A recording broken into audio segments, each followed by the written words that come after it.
আমরা আসলে যা ভাবি বাস্তবে কিন্তু তা নাও হতে পারে।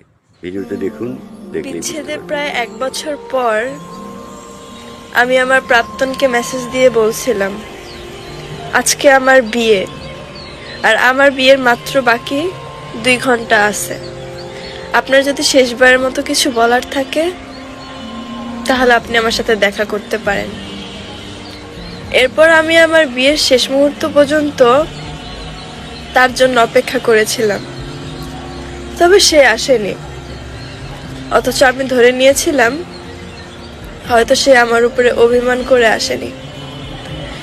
যাই হোক, এর ঠিক 2 বছর পর আমি আমার হাজবেন্ডের সাথে একটা কবরস্থানের সামনে দিয়ে যাচ্ছিলাম। তখন একটা কবরের দিকে তাকিয়ে দেখলাম আমার প্রাক্তনের নাম। নিচে লেখা ছিল বাইক অ্যাক্সিডেন্টে মারা গেছে। তারিখটা হচ্ছে আমার বিয়ের তারিখ।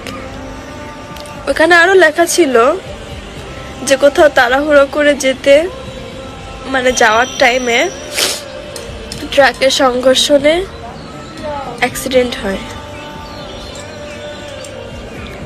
অথচ আমরা সত্যিটা না জেনে কত মানুষের উপরে অভিমান করে থাকি।